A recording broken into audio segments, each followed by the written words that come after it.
Good morning from Panhandle Outdoors, America's only daily outdoor TV show.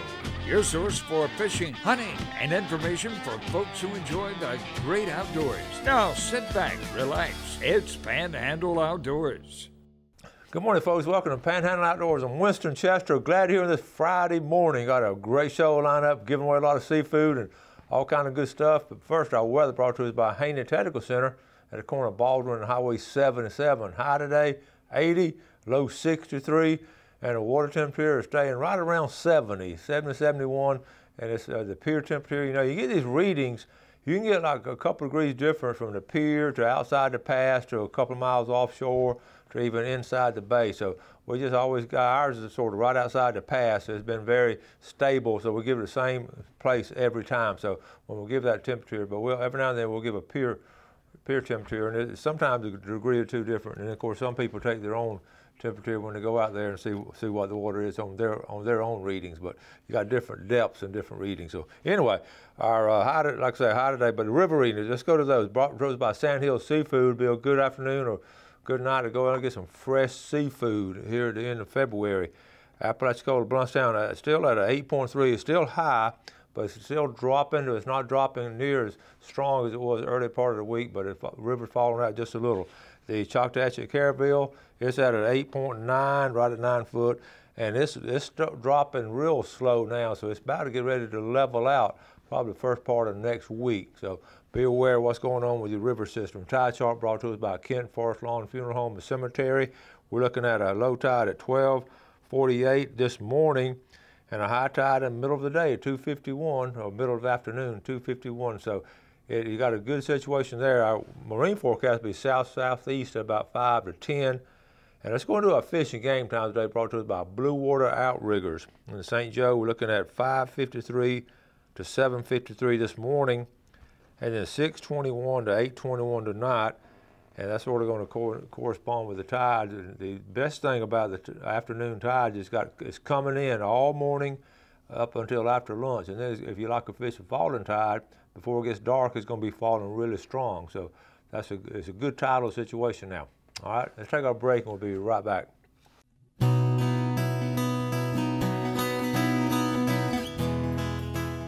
All right, welcome back. Glad you're with us. A couple of names this morning: Susan Kozinski, Panama City, and Carl Kozinski, Panama City. And we're going to add your names, and we'll be drawing. Don't let me forget to draw at the end of this segment now, okay? A couple of pictures here. This is really cool. I wanted to show it a couple of days ago, but we've been so busy. Here we go. This is the last 30 minutes of gun season. My brother Sonny killed this one, like I said, in the last 30 minutes in Hayden Ridge, 8-point, 165 pounds. This is from Jim Buchanan, and that's the Buchanan family. They've well known up there in West Bay. They're some of the pioneers of the West Bay community, and what's neat is after a couple of generations, they're still hunting and fishing in that community up off Steel Field Road. And good job. Thank you, Mr. Buchanan, for sending that to me with 30 minutes left in the season. How about that? All right, let's go. I told you about the king that was caught off the pier. It wasn't a big one, but 20 pounds. That's a nice pier. They have now caught one off the county pier and the city pier. So we got a picture of this one. And that is Granville Howard sent it in. And I thought this was good. 5 things you will never recover in life, okay? A stone after it's thrown, a word after it's said, an occasion after it's missed, time after it's gone, and trust after it's lost. That's some true words of wisdom right there for not just outdoors people, for our everyone in general. So I thought that was good. If I was teaching today, I would read that to my class. All right, Help Wanted, our sponsor, Harts Marine. Their business is just booming out there, and they just need some help. And if you want to get a good job, call up out there, Marine Tech, Rigger, General Shop Help Wanted at Harts Marine. Give Bubba a call and go out there and check it out. If your wife tells you you can't get a boat unless it fits in the garage and it doesn't fit in the garage, so what do? You just cut the wall out and back it up into there. Okay, that's a true picture. Don't forget, this coming weekend, next week, March the 3rd, right here in the center of the page, at Emerald Coast division of the Redfish series. It's going to be here in Panama City, March the 3rd, and sponsored by Power Pole, Florida Pro Redfish Series. Okay, I mentioned this the other day, but I wanted to put this on here because I had some correspondence on how to get that book, Olden Days, the Taunton Family Festival, and folks cannot find that book online, so I'm going to give you here on the bottom of the screen right there, Diana Taunton Miller. That's David's daughter. That's her phone number, 819. I know she won't mind me telling you. Just ask her how to get her dad's book, 819-0451. And we'll talk about this family day out of Taunton Festival. It's in Mayball, but anyway, that's Diana's number. Or you can try to call David Taunton also. And I got another. Let me see. I got another picture down here. I'm gonna get to it, Jeff. All right, here we go. All right, this is from Chris Carroll. Mama, she finally got one on February 15th. I got this the other day. I'm sorry I'm late showing it. Got about 7:30 a.m. She has been sick this hunting season, but was able to get out a little lately, and it paid off this morning. Thanks for showing, and God bless the Carroll family up there, Prosperity. Look at that. Isn't that a great picture? I mean, I love that picture right there. Big smile on the face. That's like a little kid shooting one, isn't it? I got this in right yesterday up here on Choctawhatchee Bay. This is J.B. Hillard with a bent rod fishing club out of Defuniak Springs with a 38-inch black drum caught in West Choctawhatchee Bay.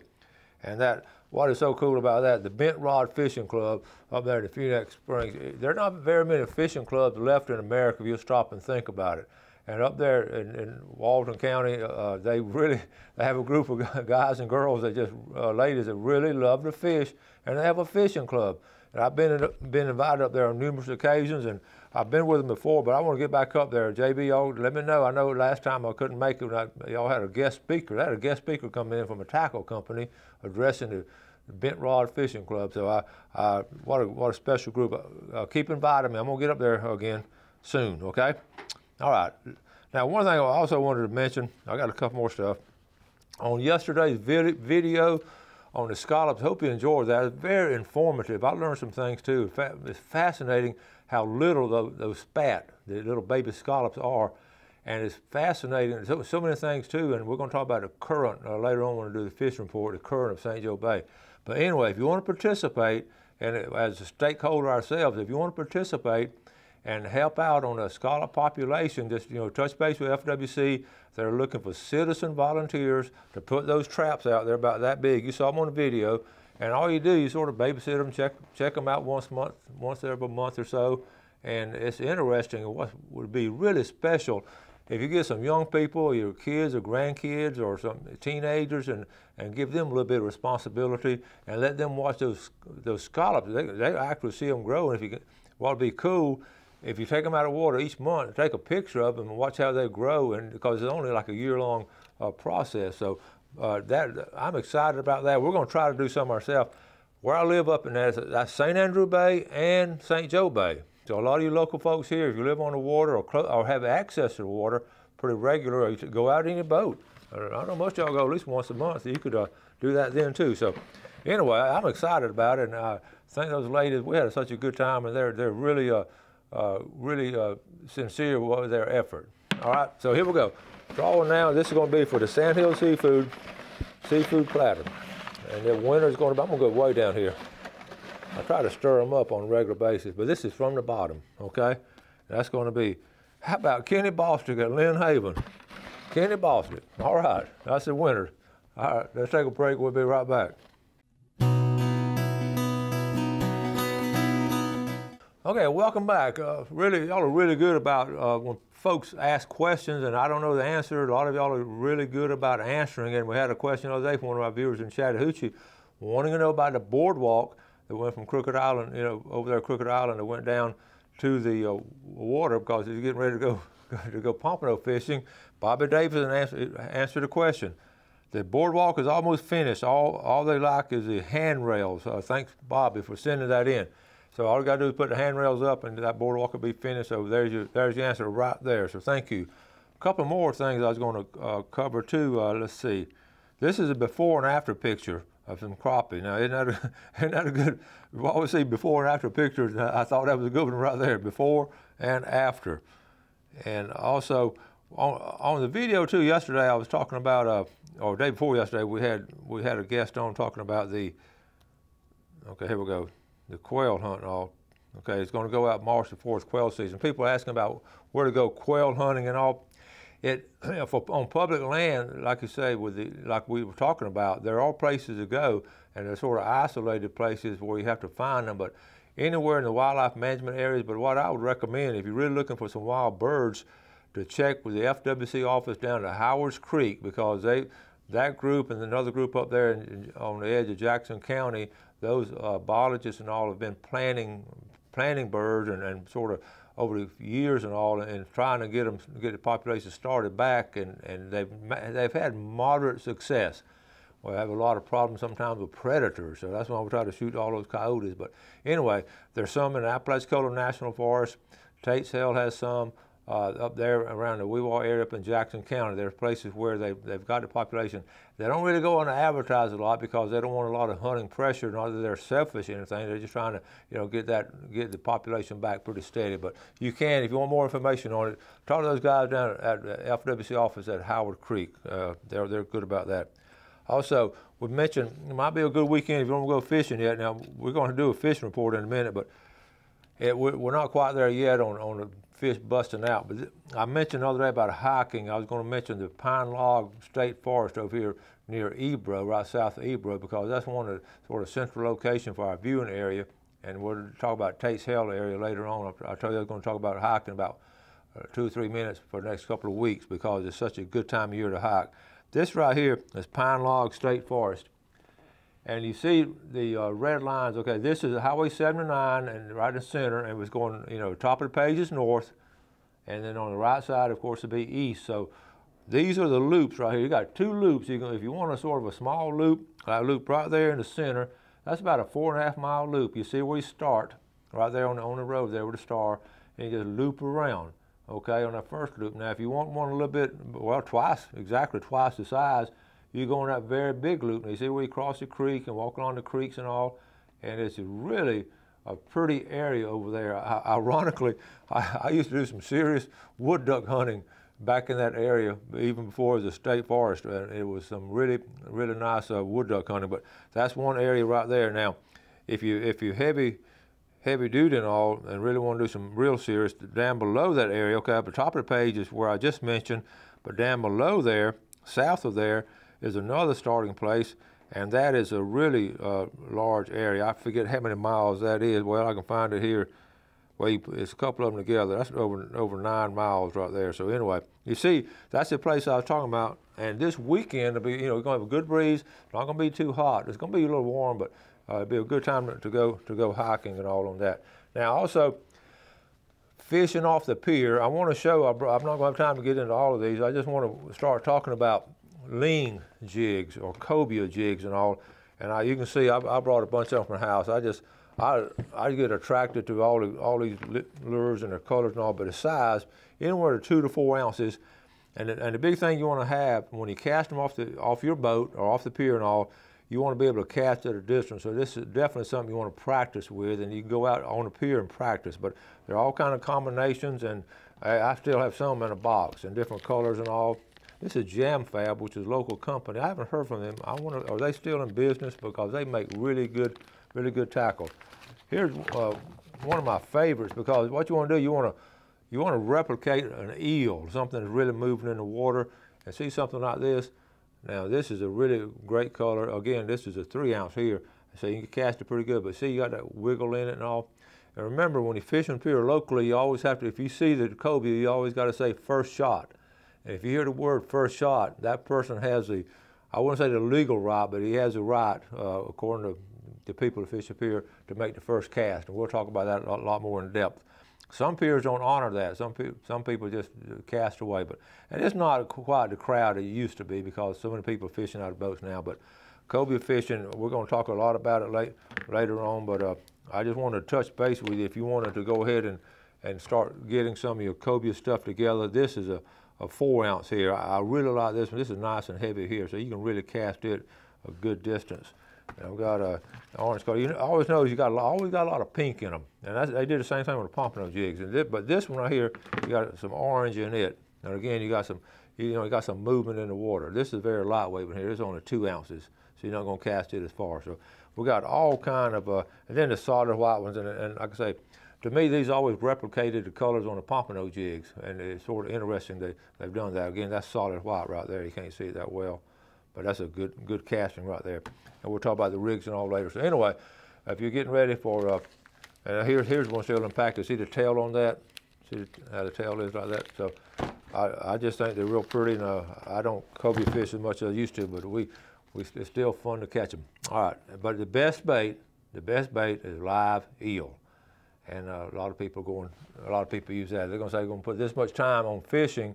I'm going to throw something live at them," and that's what people are doing now. Okay, let's get ready for our drawing now for Tarpon Dock Seafood. Then we'll get ready for our fishing report. Okay, I'm going to go halfway into the barrel this time.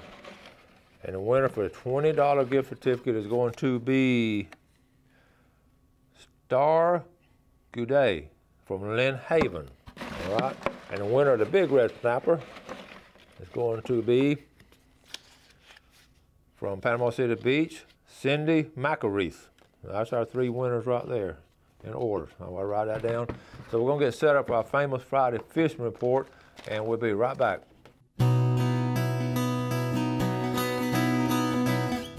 All right, welcome back to the famous Friday fishing report. Now, we're at an important time. We're going to take a second and talk about, because we're right on the verge of this spring migration. It's still February, but the water heated up a lot quicker than we thought it would. So let's talk about, before we get into that, let's talk about what's already been caught. Those 2 kings have been caught, but no one yet talked about the big schools of Spanish. So that's what you got to do. Now again, we gauge this on the water temperature, but the old timers, and we talk about this every year, the old timers always talk about a 3rd fog in March brings on the Spanish, and that's what we sort of always go by. So this and it's very normal for this to happen, for a couple of kings to come in, or maybe a couple of stray pompanos or something to come in, but the big wave certainly is not here yet. But now keep in mind too, another thing, I was talking to the fishermen, when the water temperature hits about 64 or 65, it starts, remember it did that like last week. But if it stays there like 5 days in a row, the magic number they call it, 5 days in a row, if that water temperature stays there 5 days in a row, then that's when the strays start coming in. That's what has happened this past week. That's going to happen this weekend too. There'll be some fish caught off the piers and off some boats this weekend. But again, the big wave's not here yet. So the big thing, let's jump to freshwater really quick. The bass fishing, as you know, in our pre-spawn stage, we talked about it. A 12-pound bass that Alan Courtney showed us, that's a huge bass. And those sandhill ponds, the lakes, and all of it in Jackson County, those ponds up in there, they're going to be holding some nice big bass. So just remember, the big females have a lot of eggs. Catfishing on the river, there's a big trip. Bill and Bill are going next weekend. I've been invited, but I have a previous obligation. But catfishing this weekend, next weekend is going to be excellent as a river system. So keep that in mind if you want to set out some trot lines and set hooks and all. That's going to be good. Let's jump into to the Choctawhatchee Bay. You just saw that big drum J.B. Hillard caught over there on the western side of Choctawhatchee Bay. My guess is they're catching around this area right in here, but the Choctawhatchee Bay area is about ready to take off. I'm waiting for some really good reports. The Choctawhatchee River, as it comes into here, it's still muddy. It's had a lot of rain and all, so everything's sort of muddy up in this area here. So keep that in mind. It's going to be a lot more clear down in here, especially get that south wind. You're going to have a lot better fishing on that coast right there. Coming into West Bay. This week, ironically, I haven't got a lot of reports from West Bay. Usually I get reports pouring in, but West Bay's sort of been quiet, and we've had some strong wind the last couple of days, and these kayak fishermen all don't get out too much, and the guides haven't really kicked off in the West Bay. Up in North Bay and all, not a lot going on up there area, but the best fishing in the bay system right now is going to be right in this area, right in here. Then when the Spanish come in, you can start looking right through here, and they're going to be pouring in here in about, I would say, about 2 weeks, maybe 14, 15 days. Crooked Island Sound area, again, is going to be excellent fishing for the weekend. I expect a big crowd to be putting in here at Davis Beach and coming out here to Crooked Island. So it's going to be really good fishing through here. And there has been some nice trout caught too, but nothing. It hadn't been a bad week, hadn't been a good week. It's been about an average week. The Mexico Beach Pier, they're hitting it pretty hard down there. They're catching some scatterfish at Mexico Beach Pier and some decent surf fishing going on here. Some whiting are still being caught. And let's move on down to St. Joe Bay. I was down there this past, well, you saw we were down there. Again, the water clarity is really good on St. Joe Bay. Really good, clear water. The best fishing is still up in here. It had been slow the last 2 weeks, but I expect it to start kicking off soon. The canal's going to be good. Again, trolling right through here. It's going to be good for speckled trout. It should be a good weekend to do that. Should be some good fishing here, right here at Eagle Harbor. Okay, moving on down. Apalachicola Bay, like I said, it's going to be muddy. Shark fishing is going to be in pretty good shape along through here. Red fishing will be good up here around these oyster bars, and we're going to be getting some good reports soon on the backside of on St. George Island at the bridge. Like I say, that sheephead. Again, now this is sheephead. We're right in the middle. The best fishing we have right now is sheephead fishing. You got to get around those pilings on the East Point Bridge. You got to get around the jetties. Over there at Mid-Bay Bridge, any of these pilings and all, it's going to be excellent sheephead fishing. So I expect, I've seen some pictures, I haven't seen a whole lot. Some folks stay quiet about it, but we'll start seeing some pictures. Over here in Carabel, I haven't talked to them this week. I'll try to call them next day or two and find out how Carabel is, but I know the fishing on the backside of Dog Island should be really good with this south wind coming in here. It's going to be a good flow coming through here, okay? I got to start wrapping things up. One thing to keep in mind too, on the fish you catch now, make sure, if they have a lot of eggs, you want to let them go. Make sure that you're in a good situation, that you're going to eat them fresh and enjoy them. And if you have plenty of them, share them with some friends or family, okay? I'm going to wrap it up for the day. It's been a good week. We had some hunting on yesterday. We've had, day before yesterday, we had quail hunting. Yesterday we had some, talked about scallops. So today we've got some fishing reports. So had a good week here in Panhandle Outdoors. We appreciate the viewership, and as always, ask you to do something good for your fellow man. You have a great weekend. Enjoy the outdoors, and God bless. Thanks for watching America's only daily outdoor TV show, Panhandle Outdoors with Winston Chester, featuring hunting, fishing, and other activities and information to help you enjoy the great outdoors. Join us next time for Panhandle Outdoors.